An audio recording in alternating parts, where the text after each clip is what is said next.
നിങ്ങൾക്ക് ആർക്കെങ്കിലും അറിയാമോ 1000 ദിവസങ്ങളോളം മണ്ണിനടിയിൽ ജീവനോടെ ഇരുന്നിട്ട് പിന്നീട് സ്വയം മരിച്ച് മമ്മിയാകുന്ന മനുഷ്യരുടെ കഥ? അങ്ങനെയുള്ള മനുഷ്യരുള്ള ഒരു നാടുണ്ട് നമ്മുടെ ഇന്ത്യയിൽ. ഞാൻ ഷബിൻ ഷംസുദ്ദീൻ, ഇന്ത്യ ചൈന ബോർഡറിലുള്ള ഗ്യൂ വില്ലേജിൻ്റെയും അവിടുത്തെ 524 വർഷം പഴക്കമുള്ള മമ്മിയുടെയും കഥയിലേക്ക് എല്ലാവർക്കും സ്വാഗതം. എല്ലാവർക്കും നമസ്കാരം. സ്പിതി വിൻ്റർ എക്സ്പെഡിഷനിലെ മറ്റൊരു എപ്പിസോഡിലേക്ക് സ്വാഗതം. നമ്മളിപ്പോൾ ഉള്ളത് ഇന്ത്യയിലെ മറ്റൊരു ലാസ്റ്റ് വില്ലേജായ ഗ്യൂ വില്ലേജിലാണ്. ഇത് ഈ മലയുടെ തൊട്ടപ്പുറത്ത് ചൈനയാണ്. അപ്പോൾ ഈ വില്ലേജ് കൊണ്ട് ഇവിടുത്തെ പരിപാടികളൊക്കെ തീരുവാണ്. ഇവിടുത്തെ മെയിൻ അട്രാക്ഷൻസായ 1-2 കാര്യങ്ങളുണ്ട്. ഓക്കെ, അത് നമുക്ക് ഇവിടെ വരെ എത്താനുള്ള വഴി കണ്ടു കഴിഞ്ഞിട്ട് ഡീറ്റെയിൽ ആയിട്ട് കാണാം. നാക്കോ വില്ലേജിലെ കാഴ്ചകളെല്ലാം കണ്ടിട്ട് NH 505 അല്ലെങ്കിൽ നാക്കോയിൽ നിന്ന് ടാബോയിൽ പോകുന്ന റോഡിലൂടെ 38 കിലോമീറ്റർ സഞ്ചരിക്കുമ്പോൾ ഒരു റൈറ്റ് ടേൺ ഉണ്ട്. ആ വഴി കൂടെ 8 കിലോമീറ്റർ പോകണം നമുക്ക് ഗ്യൂ വില്ലേജിലെത്താനായിട്ട്. ചൈനയോട് വളരെ അടുത്ത് കിടക്കുന്ന സ്ഥലമായതുകൊണ്ട് ഇവിടെ നിങ്ങൾക്ക് ഒരു കാര്യം എക്സ്പീരിയൻസ് ചെയ്യാൻ പറ്റും. ഇപ്പോൾ നമ്മുടെ ഫോണിലെ ടൈം 3:30 PM ആണ്. അവിടെ നിന്ന് ഒരു 200 മീറ്ററൊക്കെ സഞ്ചരിച്ച് കഴിഞ്ഞിട്ട് വീണ്ടും നമ്മൾ ഫോൺ നോക്കിയപ്പോൾ ഇപ്പോൾ കാണാൻ പറ്റുന്നത് 6 മണിയായെന്നാണ്. അത് വേറൊന്നുമല്ല, ചൈനയുടെ തൊട്ടടുത്ത് കിടക്കുന്ന സ്ഥലമായതുകൊണ്ട് ചൈനീസ് ടൈം സോണിലോട്ട് നമ്മുടെ ഫോൺ സ്വിച്ച് ആയതിൻ്റെയാണ്. അങ്ങനെ ഒരു 1.5 മണിക്കൂർ സഞ്ചരിച്ച് നമ്മൾ ഗ്യൂ വില്ലേജിലെത്തി. അവിടുന്ന് മൊണാസ്ട്രിക്ക് പോകുന്ന വഴിക്ക് ഒരു ചെറിയ എൻട്രി പാസ് ഒക്കെ കൊടുക്കണം. അവിടെ ക്ലീൻ ആയിട്ട് സൂക്ഷിക്കാൻ വേണ്ടി അവർ കളക്ട് ചെയ്യുന്നതാണ്. അവിടുന്ന് വീണ്ടും ഒരു 700 മീറ്റർ പോകണം നമുക്ക് ഗ്യൂ മൊണാസ്ട്രിയിലേക്ക്. പിന്നെ ഈ വില്ലേജിനെ പറ്റി പറയുകയാണെങ്കിൽ വളരെ ചെറിയൊരു വില്ലേജാണ്. 200-ൽ താഴെ ആൾക്കാർ മാത്രമുള്ളൊരു വില്ലേജാണ് ഗ്യൂ വില്ലേജ്.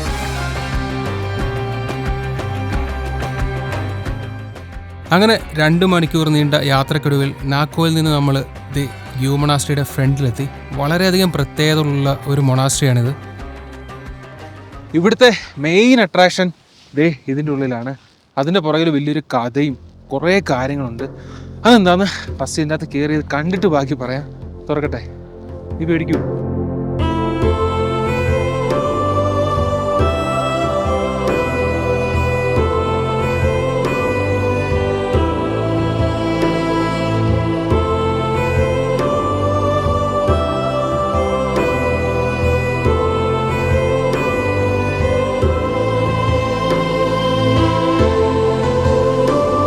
അപ്പോൾ ഈ മമ്മിയുടെ കഥകളും കാര്യങ്ങളും കുറച്ചധികം പറയാനുണ്ട്. ഈ മമ്മി എന്ന് പറഞ്ഞാൽ സാധാരണ ഒരു മമ്മിയല്ല. നിങ്ങൾ ഈജിപ്തിലൊക്കെ മമ്മിയെ പറ്റി കേട്ടിട്ട് കാണും. അതായത് അയാൾ മരിച്ചു കഴിഞ്ഞാൽ അയാളെ കൊണ്ടുപോയി കുറച്ച് സംഭവങ്ങളൊക്കെ, മരുന്നുകളും കാര്യങ്ങളും ചില കെമിക്കൽസൊക്കെ ആഡ് ചെയ്തിട്ട് സെറ്റ് ചെയ്ത് വെക്കും. അങ്ങനെയാണ് ഈജിപ്തിലൊക്കെ മമ്മിയുടെ കൺസെപ്റ്റ്. പക്ഷേ ഇതെന്ന് പറഞ്ഞാൽ ഒരു സെൽഫ് മമ്മിഫിക്കേഷൻ എന്ന് പറഞ്ഞിട്ടുള്ള ഒരു പ്രോസസ്സാണ്. അത് ഏകദേശം 10 വർഷം നീണ്ടു നിൽക്കുന്ന ഒരു പ്രോസസ്സാണ്. 10 വർഷം വരെ നീണ്ടു നിൽക്കുക. ഇതിൻ്റെ ഫസ്റ്റ് സ്റ്റെപ്പ് എന്ന് വെച്ചാൽ ഈ മമ്മിയാകാൻ ഉദ്ദേശിക്കുന്ന ആൾ സ്വയവേ ഈ മരത്തിൻ്റെ വേരുകളും ചില പോയിസൺ ഉള്ള നട്ട്സുകളും പിന്നെ ചില പച്ചമരുന്നുകളും എല്ലാം കൂടെ കഴിച്ച് ഏകദേശം 1000 ദിവസം വ്രതം എടുക്കും.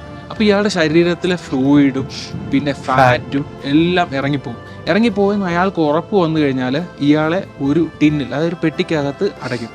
ആ പെട്ടിക്കകത്ത് 2 കാര്യങ്ങൾ അവർ ചെയ്യും. ഒന്നെന്ന് വെച്ചാൽ അയാൾക്ക് ശ്വസിക്കാനുള്ള ഓക്സിജൻ്റെ ഒരു ട്യൂബ് അതിൻ്റെ അകത്ത് ഇട്ടിടും. രണ്ടാമത്തേന്ന് പറഞ്ഞാൽ ഒരു മണി അതിൻ്റെ അകത്ത് സെറ്റ് ചെയ്യും. എന്നിട്ട് ഇയാളെ അടക്കം ചെയ്യും. എന്നിട്ട് പുറത്ത് നിൽക്കുന്ന ആൾക്കാർക്ക് ഇയാൾ ജീവിച്ചിരിപ്പുണ്ടോ മരിച്ചോ എന്ന് അറിയാൻ വേണ്ടി ആ മണി അവിടെ വെച്ചേക്കുന്നത്. ഇയാൾ ഇടയ്ക്കിടയ്ക്ക് ചില ഇൻ്റർവെല്ലിൽ ഈ മണി ഇങ്ങനെ അടിച്ചുകൊണ്ടിരിക്കും. ആ മണിയുടെ അടി എന്നാണോ നിൽക്കുന്നത് അപ്പോൾ പുറത്തുള്ള ആൾക്കാർ വിചാരിക്കും ഇന്നയാൾ മരിച്ചു എന്ന്.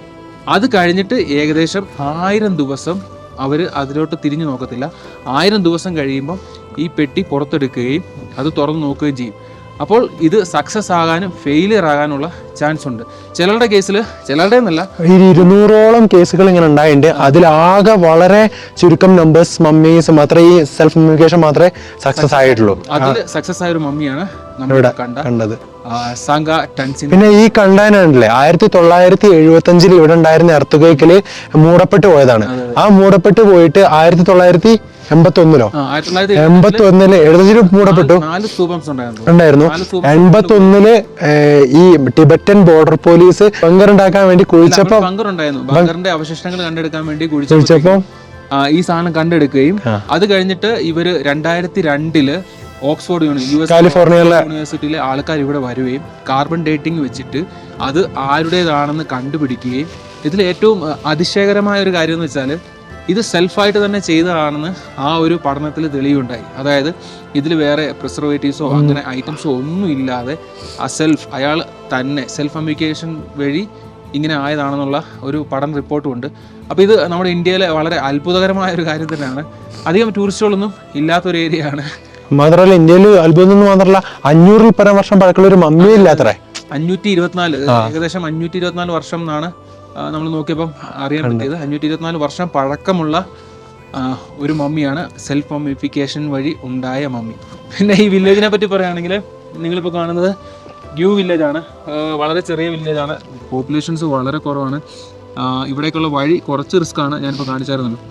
പിന്നെ ചൈനയുടെ ബോർഡർ പങ്കിടുന്നതുകൊണ്ട് ഇവിടെ കുറച്ച് റെസ്ട്രിക്ഷൻസ് ഒക്കെ ഉണ്ട്. നമുക്ക് ഡ്രോണോ കാര്യങ്ങളൊന്നും യൂസ് ചെയ്യാൻ പറ്റത്തില്ല. 50 കിലോമീറ്റർ പർവ്വതങ്ങളുടെ മുകളിൽ കൂടെ പോയാൽ ചൈനയാണ് അത്ര. ഇവിടെ ആർമീന്റെയും പോലീസിന്റെയും ഡ്രോൺസ് മാത്രമേ പറത്തിക്കുള്ളൂ അവര്. പക്ഷെ ഭയങ്കര ഡീസന്റ് പട്ടാളക്കാരൻ കേട്ടോ. ആൾക്കാർ അല്ല, അതല്ല ഡ്രോൺ ഉപയോഗിക്കാൻ പറ്റുമോ ചോദിച്ചപ്പോ സോറി സാർ പറ്റില്ല, അങ്ങനെയൊക്കെയാണ് അവർ ഇന്ററാക്ട് ചെയ്യുന്നത്. ഇപ്പം നമ്മുടെ നാട്ടിലൊക്കെ ആണെങ്കിൽ ക്യാമറ കൊണ്ടൊക്കെ വന്നു കഴിഞ്ഞാൽ ഇങ്ങനെ മാറിപ്പോകുന്ന ടീംസൊക്കെ. പക്ഷെ ഇവിടെയൊക്കെ ക്യാമറ ആളുടെ ഫേസിൽ വെച്ചാലും അവർക്ക് ഭയങ്കര സന്തോഷമാണ്. അവർക്കൊരു റെക്കഗ്നിഷൻ ആയിട്ടാണ് അവർ കൂട്ടുന്നതൊക്കെ.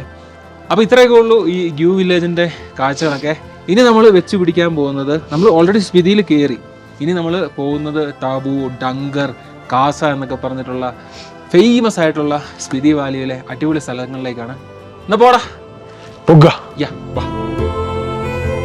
പല ചോദ്യങ്ങൾക്കുള്ള ഉത്തരങ്ങൾ നമുക്ക് അവിടുന്ന് കിട്ടി, ഒരെണ്ണം ഒഴിച്ച്. എന്തിനാവും കാലാകാലങ്ങളായിട്ട് പലരും പരാജയപ്പെട്ടിട്ടും ഇവർ വീണ്ടും മമ്മിയാകാനുള്ള ശ്രമങ്ങൾ ഇങ്ങനെ തുടർന്നുകൊണ്ടിരിക്കുന്നത്?